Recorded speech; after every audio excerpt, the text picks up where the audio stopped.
सुप्रभात प्यारे बच्चों, मैं मोनिका चावला हिंदी की कक्षा 10वीं में एवं अपने YouTube चैनल हिंदी ज्ञान में आप सभी का हार्दिक स्वागत करती हूँ। अपने दोहराई कार्य को आगे बढ़ाते हुए हम आज से कृतिका का प्रथम चैप्टर करने जा रहे हैं, जिसका नाम है माथा का अंचल। ठीक है, देखो बेटा, कृतिका में क्या होता है। कृतिका में जो लेखक होता है वो ज़्यादातर अपनी ही बातों को आगे रखता है, अर्थात अपने ही बारे में जो है लेखक इसमें बताता है। ठीक है ना। तो यहाँ भी जो इस पाठ के लेखक हैं शिव पूजन सहाय, कौन से लेखक है इसके? शिव पूजन सहाय। वो अपने बचपन के बारे में बता रहे हैं। ठीक है ना, कि उनका बचपन कैसे बीता। तो आज इसी का पाठ का सार हम पढ़ेंगे। प्रस्तावना: लेखक ने माता का अंचल पाठ में शैशव काल मतलब बचपन के, ठीक है ना, शैशव क्या होता है? बचपन के शैशवीय क्रियाकलापों को अंकित किया है कि बच्चे जो थे जब वो बचपन की अवस्था आती थी तो कैसी कैसी क्रियाएं करते थे, जिसमें माता पिता के स्नेह तथा शिशु मंडली द्वारा मिलजुल कर खेले जाने वाले खेलों को उद्धृत किया गया है। लेखक ने स्पष्ट किया है कि शिशु का पिता उसके साथ भले ही अधिक समय बिताता हो, दोनों भले ही एक दूसरे के साथ अत्यधिक स्नेह करती हों, किंतु आपदाओं में भी, मुसीबतों में भी अंचल में ही शिशु को शरण मिलती है। माँ के अंचल में ही शिशु को शरण मिलती है। ऐसे समय में पिता से अधिक माता की गोद प्रिय तथा रक्षा करने में समर्थ प्रतीत होती है। अब बालक को कोई भी कष्ट होता है, मान लो उसे कोई चोट लगती है, तो सबसे पहले वो किसका नाम पुकारता है? माँ का नाम पुकारता है। ठीक है, वो पिता से ज्यादा स्वयं को सुरक्षित किसकी गोद में महसूस करता है? माँ की गोद में। नहा धोकर बचपन से पिता के साथ अधिक। अब लेखक यहाँ बता रहा है कि बचपन से जो लेखक का प्रेम था वो पिता से अधिक था। ठीक है ना, लेखक बचपन से ही पिता के साथ अधिक रहता था। माता से केवल उसका दूध पीने तक का संबंध था। पिताजी नहा धोकर पूजा पर बैठते, साथ ही लेखक को भी नहला धुलाकर पूजा में शामिल कर लेते थे। माथे पर बभूत का तिलक लगाते थे। सिर पर लंबी लंबी जटाएं तो थी, उन पर बभूत लगाने से लेखक बम बोला बन जाया करता था। पिताजी प्यार से भोलानाथ उसे कहकर पुकारते थे। लेखक को क्या कहकर पुकारते थे? भोलानाथ। जबकि लेखक का जो असल नाम क्या था? तारकेश्वर नाथ था। मैं यानी कि लेखक पिताजी को बाबूजी और माँ को मैया कहकर पुकारता था। पिताजी रामायण का पाठ करते थे तो मैं उनके पास बैठा आईने में अपना मुंह निहारा करता था। निहारा मतलब देखा करता था। पिताजी के देखने पर शर्माकर आईना नीचे रख देता था और यह देखकर पिताजी मुस्कुरा देते थे। ठीक है, पिताजी की रामनामा बही और राम नाम की गोलियां। ठीक है, पिताजी पूजा पाठ के बाद अपनी रामनामा बही में राम राम लिखते। इसके बाद कागज के छोटे छोटे टुकड़ों पर क्या लिखते थे? राम नाम लिखकर, और उन्हें आटे की गोलियों में लपेटकर गंगा पर जाकर आटे की एक एक गोली फेंककर मछलियों को खिलाते थे। ठीक है ना, उसी को क्या बना देते थे? मछलियों का भोजन बना देते थे और उन्हें खिलाते थे। उस समय मैं उनके कंधे पर बैठा होता था। पिताजी की गोली फेंकना देखकर मैं हंसा करता था।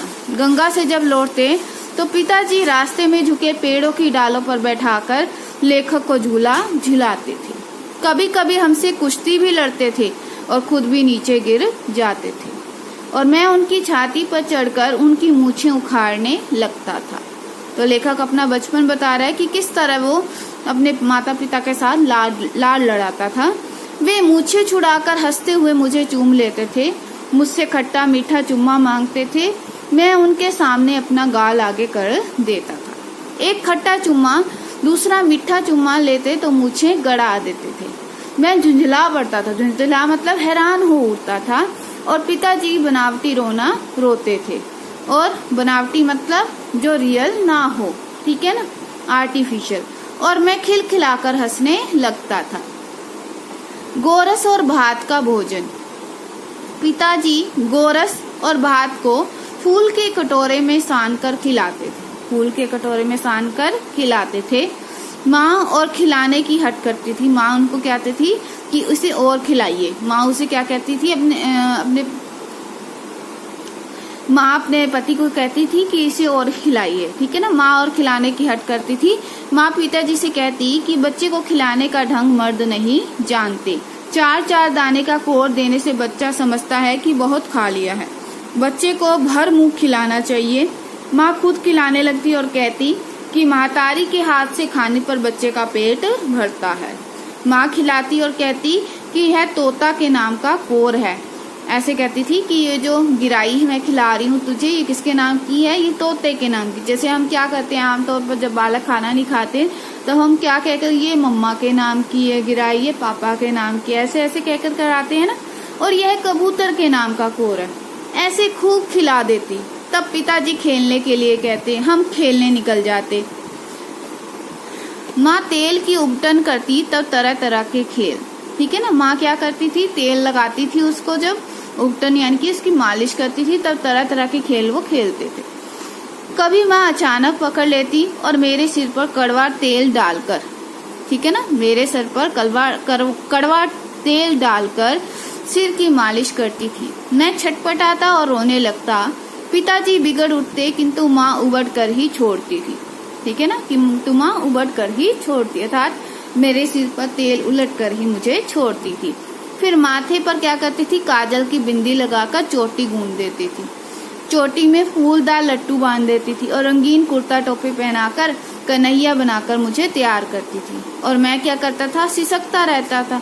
पिताजी गोद में उठकर बाहर ले जाते। जैसे ही बाहर आते और इंतजार करते हुए बालकों के झुंड को देखते, ठीक है ना, मैं सिसकना भूलकर पिता की गोद से उतरकर बालकों के झुंड में मिलकर खेलने लग जाता था और तरह तरह के नाटक करने लग जाता था। वहीं चबूतरे के एक कोने में सब खेल खेलते थे, ठीक है ना। पिताजी की नहाने वाली चौकी को लेकर उस पर सरकंडे के खंबे बनाते, ठीक है ना, क्या बनाते थे, सरकंडे के खंबे बनाते थे। कागज का टेंट लगाते थे। मतलब उनके खेल जो थे वो तरह तरह के थे, अलग अलग तरह के वो खेल करते थे। मिट्टी के लड्डू बनाना, ठीक है ना, इस तरह से, और लकड़ी की डोली बनाना, कुछ ऐसे करना। मिठाइयों की दुकानें लगाते थे, मिट्टी के डेलों के लड्डू बनाते थे, पत्तों की पूड़ी कचौड़ी बनाते थे, गीली मिट्टी की जलेबी बनाते थे, फूटे घड़ों के टुकड़ों के बताशे बनाते थे और दुकानों को सजाते थे। उन्हीं ठीकरों और जस्ते के छोटे छोटे टुकड़े के पैसे बनाते थे। हम बच्चों में से ही खरीदार होते थे और हम में से ही क्या होते थे, दुकानदार, अर्थात खरीदने वाले भी हम ही होते थे और बेचने वाले भी हम ही होते थे। आगे देखिए,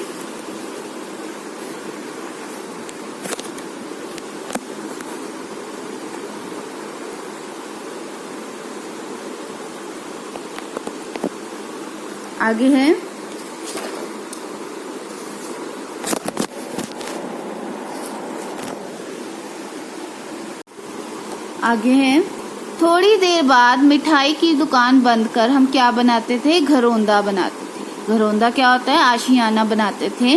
रेत की मेड़ पर ही दीवार बनती थी, तिनकों का छप्पर होता था, दातुन के खंबे होते थे, दिया सिलाई की पेटियों की किवाड़ होते थे, किवाड़ यानी कि दरवाजे।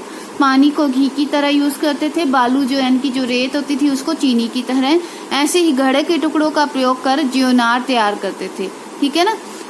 आगे है, हम ही बच्चे पंगत में बैठते थे। पंगत में धीरे से आकर बाबूजी बैठ जाते थे, ठीक है ना। पंगत में यानी कि खेतों में धीरे धीरे खेतों में जाकर बैठते थे और वहां पर क्या होता था, पंगत में धीरे से आकर बाबूजी बैठ जाते थे। उनको बैठते देखते ही हम बच्चे घरौंदा बिगाड़ कर भाग उठते थे। वह भी हंसते हंसते लोटपोट हो जाते थे और पूछते, फिर कब होगा भोज भोलानाथ, कि आखिर तुम और फिर कब खाना खिलाओगे, ठीक है ना।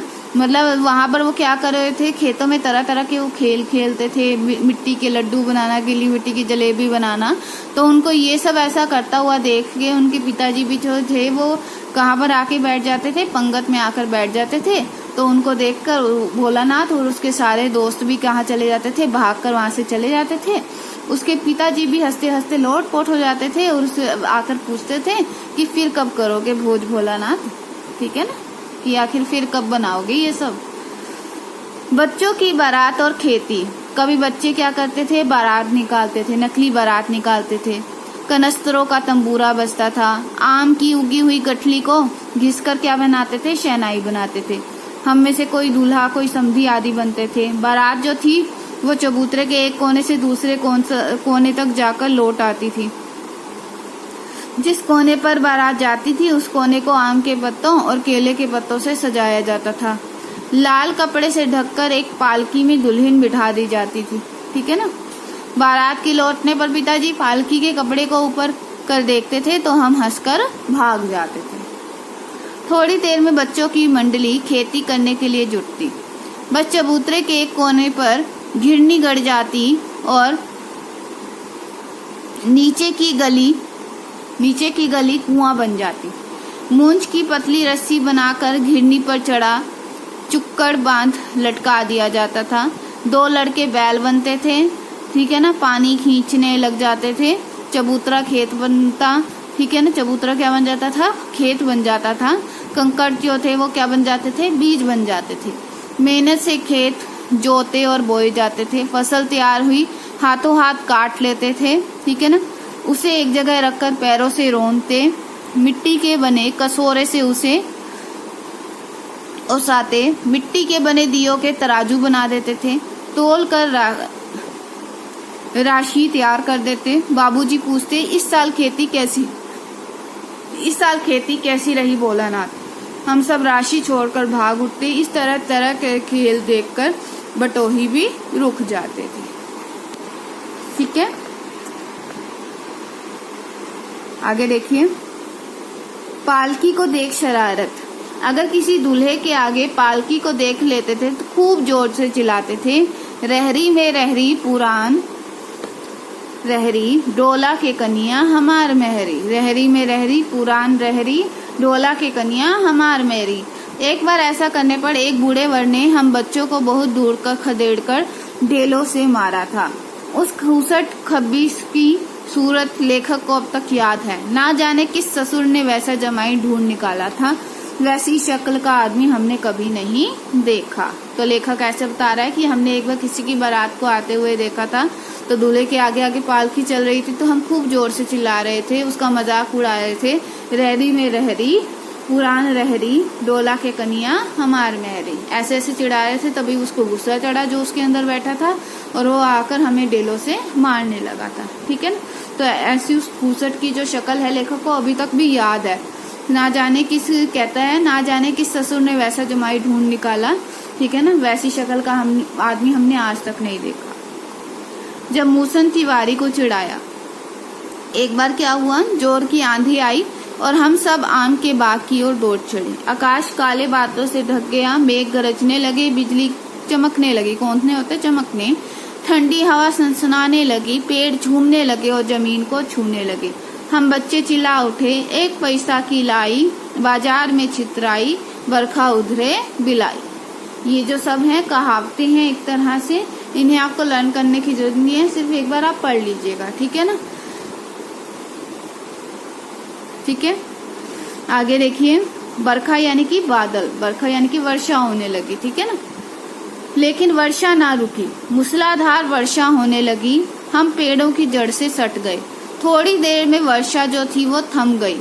वर्षा थमते ही बाग में बिच्छू नजर आए। हम डरकर भाग चले। हम में एक बालक बैजू डीठ था। हम भागे जा रहे थे, संयोग से रास्ते में मूसन तिवारी मिल गए। बैजू ने चिढ़ाया और कहा, बुढ़वा व बेईमान मांगे करेले का चोखा। ठीक है ना। तो हम लोगों ने भी उसी के उसे सुर मिलाते हुए चिल्लाना शुरू कर दिया, जिससे क्या हो गया, मूसन तिवारी जो था वो चिढ़ गया। ठीक है ना। और मूसन तिवारी हम लोगों के पीछे दौड़ा और हम अपने अपने घर की ओर भाग चले। हमारे ना मिलने पर तिवारी जी पाठशाला गए और वहां से गुरुजी ने हमें पकड़ने के लिए 4 लड़कों को भेजा। जैसे ही हम घर पहुंचे वैसे ही 4 लड़के जो थे वो हमारे घर आ थमके था। जो मूसन तिवारी था वो सीधा उन लड़कों की पाठशाला में चला गया। पाठशाला में जाकर उनके मास्टर से शिकायत कर दी। मास्टर जी ने 4 लड़कों को भेजा कि इन लड़कों को पकड़ कर आओ। तो जैसे ही लेखक और घर पहुंचती हैं वो 4 लड़के पहले ही वहां से मौजूद होते हैं। ठीक है ना। बैजू तो भाग गया और मैं पकड़ा गया। गुरुजी ने मेरी खूब खबर ली। बाबूजी को जैसे ही पता चला वे पाठशाला दौड़े चले आए। मुझे गोद में उठाया, पुचकारा यानी कि प्यार किया और मैंने रोते रोते आंसुओं से बाबूजी का जो कंधा था वो तर कर दिया था, गीला कर दिया। वे गुरुजी से प्रार्थना कर मुझे घर ले चले और रास्ते में साथी लड़कों का झुंड मिला। वे जोर से नाच और गा रहे थे। माई पकाई गरर गर पुआ, हम खाई पुआ ना खेलब जुआ। ठीक है ना। उन्हें देखकर हम रोना धोना भूल गए, बाबूजी की गोद से उतर गए और लड़कों की मंडली में फिर जाकर मिल गए और एक साथ मकई के खेत में घुस गए और चिड़िया उड़ाने लगे। एक भी चिड़िया हमारे हाथ नहीं आई। हमें चिड़िया उड़ाते देख गांव के आदमी हंसते हुए कहने लगे, चिड़िया की जान जाए लड़कों का खिलौना। फिर कहा, सचमुच लड़के और बंदर पराई पीर नहीं समझते। आगे देखिए।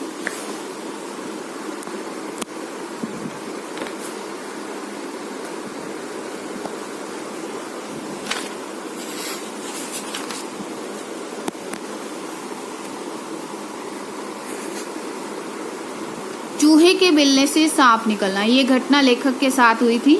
एक बार क्या था, वो सारे मित्र आपस में खेल रहे थे। एक बार टीले पर चूहे के बिल को देखकर हम बिल में पानी उलीचने लगे, पानी डालने लगे। उससे चूहा तो निकला नहीं, सांप निकल आया। हम डरे और रोते चिल्लाते भाग चले। जहां तहां गिरे, सारा शरीर जो था वो लहूलुहान हो गया, मतलब खून से सन गया और पैरों के तलवे कांटों से छलनी हो गए। छलनी मतलब छिल गए। मैं घर की ओर भागा। बाबूजी और सारे में हुक्का गुड़गुड़ा रहे थे आंगन में बैठकर। उन्होंने बहुत पुकारा पर मैंने माँ की गोद में ही शरण ली। मैं उनके आंचल में चिप गया। माँ सब काम छोड़कर रो पड़ी और भय का कारण पूछने लगी कि आखिर तेरे डर का क्या कारण है। कभी अंग भरकर दबाती और कभी मेरे अंगों को अपने आंचल से पोंछकर चूम लेती।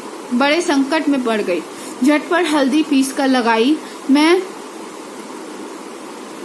सा करते हुए माँ के आंचल में छिपा जा रहा था। घर में कोहराम मच गया। सारा शरीर कांप रहा था, रोंगटे खड़े हो गए थे। आंखें खोलना चाहते थे पर आंखें खुल नहीं रही थी। मेरे कांपते हुए होठों को देखकर माँ रोती और बड़े लाड से मुझे गले लगाती। इसी बीच क्या हुआ, बाबूजी दौड़ आए, माँ की गोद में मुझे लेने लगे पर मैंने माँ के अंचल की प्रेम और शांति के चंदोवे की छाया जो थी वो नहीं छोड़ी। ठीक है। आगे ये कुछ इसके शब्द अर्थ हैं। अगर आपको कोई भी दिक्कत होती है, यू कैन सी दीज शब्द अर्थ। ओके, ठीक है। आगे इसके क्वेश्चन आंसर प्रश्न उत्तर देखिए। प्रस्तुत बेटा विकृतिका जो होती है आपके, इसमें से ज्यादातर जो क्वेश्चन आंसर आते हैं, प्रश्न उत्तर आते हैं, वो वैल्यू बेस्ड आते हैं, मूल्य परक आते हैं। ठीक है ना। वैल्यू बेस्ड कैसे होते हैं, मतलब उनको आपके जीवन के साथ कनेक्ट कर दिया जाता है। ठीक है। तो आगे देखते हैं हम। प्रस्तुत पाठ के आधार पर यह कहा जा सकता है कि बच्चे का अपने पिता से अधिक जुड़ाव था, फिर भी विपदा के समय वह पिता के पास ना जाकर माँ की शरण लेता है। आपकी समझ से इसकी क्या वजह हो सकती है। तो देखिए आगे इसका आंसर क्या है।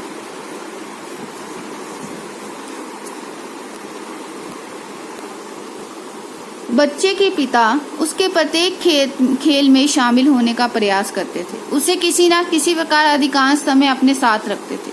अतः शिशु का पिता के प्रति अधिक लगाव जो था वो स्वाभाविक था, किंतु माँ का जो स्नेह था वो कैसा था, हृदय स्पर्शी होता है। निश्चल हृदय शिशु को हृदय स्पर्शी स्नेह की पहचान होती है। यही कारण है कि विपदा के समय शिशु पिता के पास ना जाकर माँ के पास जाता है। माँ की गोद में सुरक्षा की गारंटी के साथ वात्सल्य स्नेह की पूर्ण अनुभूति करता है। ठीक है। आगे देखिए, क्योंकि यहाँ पर क्या है, कहा जाता है कि पिता चाहे अपने बेटे के साथ कितना भी टाइम स्पेंड क्यों ना कर ले, आखिर वो जाता किसकी गोद में है, अंत में माँ की गोद में। सोना होता है तो माँ की गोद में, ठीक है ना। कोई चोट लगती है तो माँ की गोद में, कोई कष्ट होता है तो माँ की गोद में जाता है, दूध पीना होता है तो माँ की गोद में जाता है। ठीक है ना। आपके विचार से भोलानाथ अपने साथियों को देखकर सिसकना क्यों भूल जाता है। ठीक है ना। जब उसके पिताजी, भोलानाथ के पिताजी उसे जो है विद्यालय से, मतलब जहाँ पर वो पढ़ता था, वहां से वापस लेके आते हैं गुरु जी से क्षमा मांगकर कि गलती हो गई, माफ कर दीजिएगा। तो क्या होता है, भोलानाथ जो है अपने पिताजी की गोद में, पिताजी की उसमें होता है, गोदी में होता है, और वो क्या करता है, रो रो कर अपने पिताजी का सारा कुर्ता जो है वो रो कर तर कर देता है। तब क्या होता है, वो रास्ते में अपने साथियों को देखता है खेलता हुआ, और उनको खेलता हुआ देखकर जो अपना सिसकना है यानी कि जो रोना है वो भूल जाता है। देखो, शिशु अपनी स्वाभाविक आदत के अनुसार अपनी उम्र के बच्चों के साथ खेलने में रुचि लेता है। उनके साथ खेलना उसे अच्छा लगता है। अपनी उम्र के बच्चों के साथ जिस रुचि से खेलता है वह रुचि बड़ों के साथ उसकी नहीं होती है। ठीक है ना, आप खुद भी देखते होंगे, अगर घर में 2 बराबर के बच्चे हैं तो वो आपस में जरूर खेलेंगे, पर अगर घर में एक बच्चा बड़ा है और एक बच्चा बिल्कुल ही छोटा सा है, अभी नवजात हुआ है, तो वो दोनों का कोई मैच नहीं हो पाता। ठीक है ना, जैसे जैसे मतलब दोनों की एज, अगर मान लो 1 साल का भी डिफरेंस है, मान लो बच्चा एक 3 का है एक 4 का है, तो वो आपस में खेलेंगे, उनमें इतना डिफरेंस नहीं होता। पर अगर नवजात शिशु है और 2-3 साल का बच्चा है तो उसमें काफी वो है। ठीक है ना, तो अपनी उम्र के साथ बच्चों के साथ बच्चा जिस रुचि से खेलता है वह रुचि बड़ों के साथ नहीं होती है। दूसरा कारण मनोवैज्ञानिक भी है, साइकोलॉजिकली भी है। बच्चे को अपने साथियों के बीच सिसकने या रोने में हीनता का अनुभव होता है।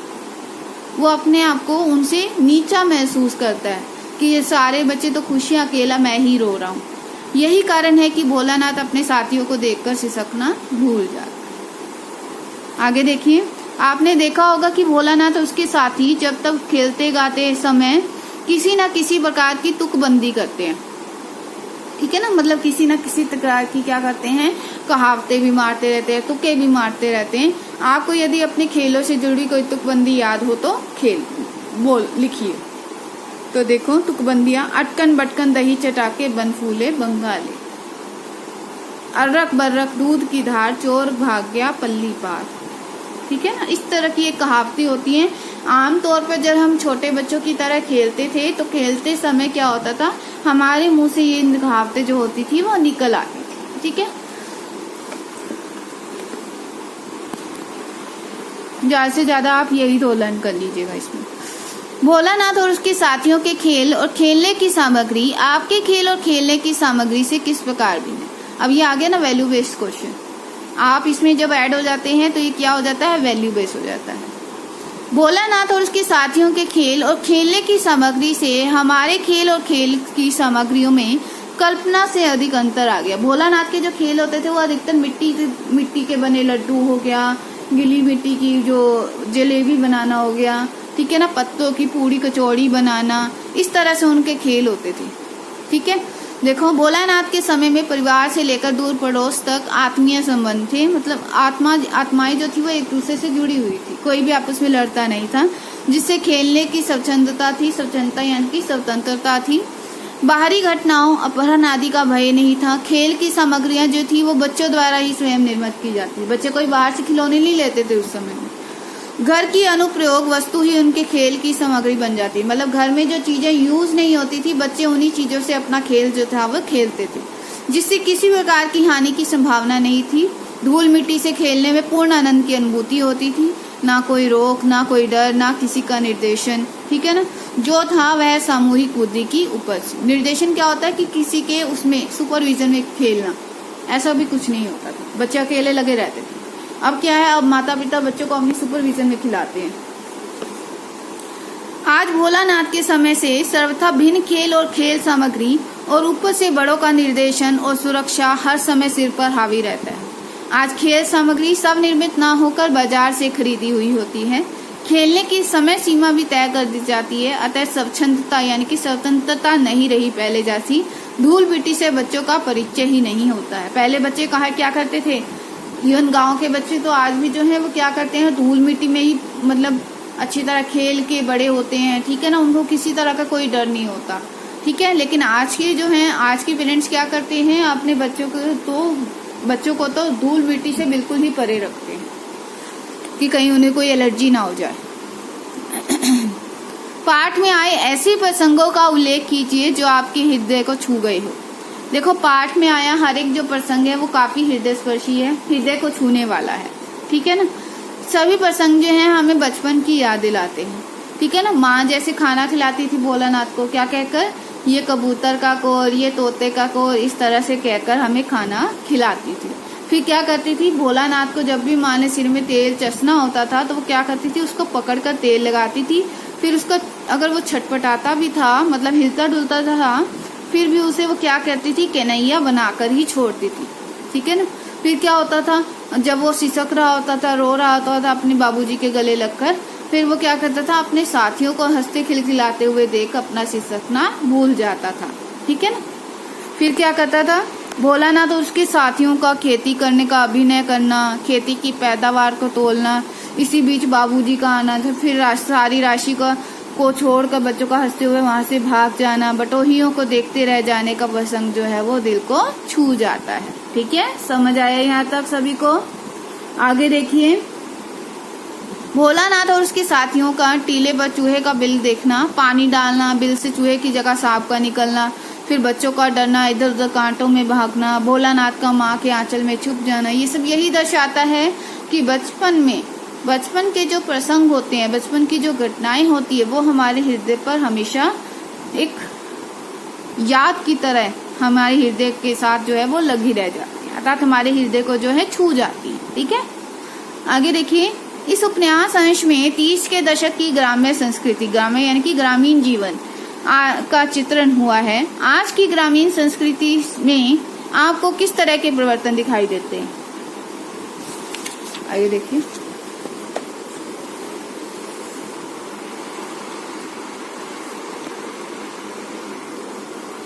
आज की ग्रामीण संस्कृति को देखकर और इस उपन्यास के अंश को पढ़कर ऐसा लगता है कि कैसी अच्छी रही होगी वह समूह संस्कृति जो आत्मीय स्नेह और समूह में रहने का बोध कराती थी। आज जो है ऐसे दृश्य दिखाई नहीं देते। उस समय में लोग क्या करते थे, मिलजुल कर रहते थे, एक दूसरे के घरों में काफी आना जाना था, खेलने की भी पूरी स्वतंत्रता थी, कोई समय सीमा नहीं थी। लेकिन आज वो जो है सब कुछ खत्म हो चुका है। पुरुषों की सामूहिक कार्य प्रणाली भी समाप्त हो गई है। अतः ग्रामीण संस्कृति में आए परिवर्तनों के कारण वे दृश्य दिखाई नहीं देते जो 30 के दशक में रहे हों। ठीक है ना। आज क्या हो गया, घर सिमट कर रह गए हैं। घरों के आगे क्या हो गया, चबूतरों का, जब चबूतरे बना देते थे ना लोग, जैसे इतनी बड़ी बड़ी थड़िया बना देना, कुछ बना देना बैठने के लिए, तो वो सब समाप्त हो गया। आज परिवारों में एकल संस्कृति ने जन्म ले लिया। ठीक है ना, जिससे समूह में बच्चे अब दिखाई नहीं देते, अर्थात हर कोई एक एक बच्चा करता है। ठीक है, तो ज्यादातर बच्चे जो है वो घरों में अब दिखाई नहीं देते। आज बच्चों के खेलने की सामग्री में और पहले की खेलने की सामग्री में काफी अंतर आ चुका है। खेल खर्चीले हो गए हैं। जो परिवार खर्च नहीं कर पाते वे बच्चों की हीन भावना से बचाने के लिए बच्चों को समूह में जाने से रोकते हैं। ठीक है ना। अब क्या है, आजकल के जो बच्चे हैं वो ज्यादातर बाहर के खिलौने लेना पसंद करते हैं। ठीक है ना, बाहर जाकर खर्च कर पैसे खिलौने लेना पसंद करते हैं। लेकिन जो परिवार इन सबको टॉलरेट नहीं कर पाता है, था बाहर से उनको नहीं लेके दे सकते, कोई के पास पैसे की कोई कमी है, कुछ है, तो वो बच्चे को ग्रुप में नहीं जाने देते, अन्य बच्चों के साथ उन्हें खेलने नहीं देते, ताकि वो बच्चा जो है उनको देखकर बिगड़ ना जाए। आज की नई संस्कृति बच्चों को धूल मिट्टी में जाने से बचाना चाहती है। ठीक है, घरों के बाहर पर्याप्त मैदान भी नहीं रहे, लोग स्वयं डिब्बे जैसे घरों में जो है वो रहने लगे। ठीक है, आगे देखिए। पाठ पढ़ते पढ़ते आपको भी अपने माता पिता का लाड प्यार याद आ रहा होगा। अपनी इन भावनाओं को डायरी में अंकित कीजिए। ठीक है, तो ये क्या है, ये जो है आप स्वयं अपने भावों से लिख सकते हैं, अर्थात आपके अंदर जो इस क्वेश्चन को पढ़कर जो भाव आपके अंदर उठेंगे वही आप इस क्वेश्चन में अंकित कर सकते हैं। इस क्वेश्चन में का जो आंसर है वो आप इसमें लिख सकते हैं। अब ये जो है, ये जो क्वेश्चन है ये वैल्यू बेस्ड क्वेश्चन है। कैसा क्वेश्चन है, वैल्यू बेस्ड। ठीक है ना, तो इसे आप खुद करेंगे।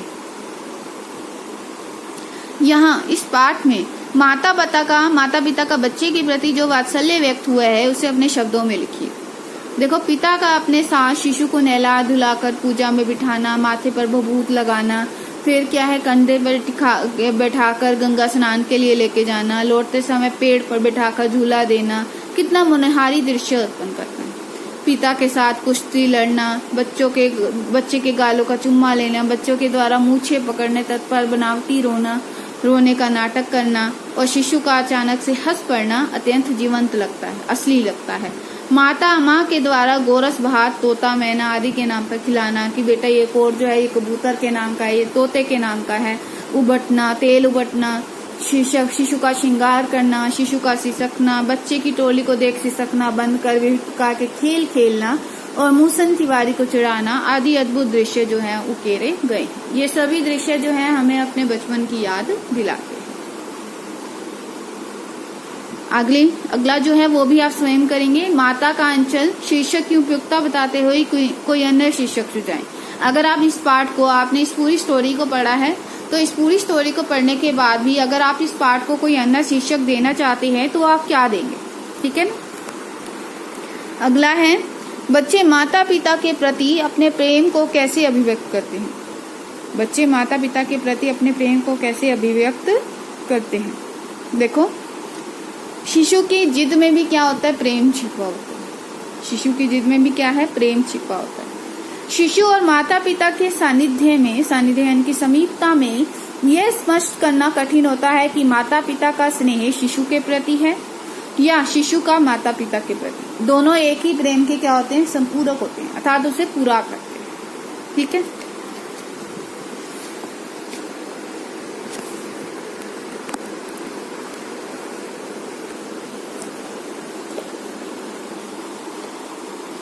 शिशु की मुस्कुराहट, शिशु का उनकी गोद में जाने की तलक, उसके साथ विविध क्रीड़ाएं करके अपने प्रेम का प्रकटीकरण करते हैं। माता पिता की गोद में जाने के लिए मचलना उसका प्रेम ही होता है। इस पाठ में अब ये देखो, ये भी ऐसे ही है, वैल्यू बेस है। इस पाठ में बचपन की दुनिया से किस तरह भिन्न है, ठीक है ना। मतलब पहले जो बच्चों के खेल होते थे वो आपके खेलों से किस तरह भिन्न है, या बच्चे कैसी दुनिया में रहते थे, उस समय का वातावरण कैसा था, वो आज के वातावरण से आपके किस तरह, ये आप खुद करेंगे। आगे है, फणीश्वर नाथ रेणु और नागा अर्जुन की आंचलिक रचनाओं को पढ़िए। फणीश्वर नाथ का उपन्यास था बेला अंचल, जो है पठनीय है यानी कि पढ़ने योग्य है, ठीक है। नागा अर्जुन का उपन्यास था बलचनमा, जो भी क्या था, आंचलिक उपन्यास, ठीक है। समझ आया सभी को।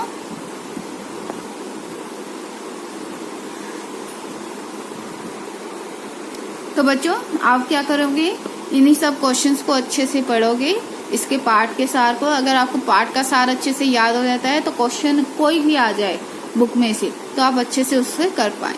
धन्यवाद।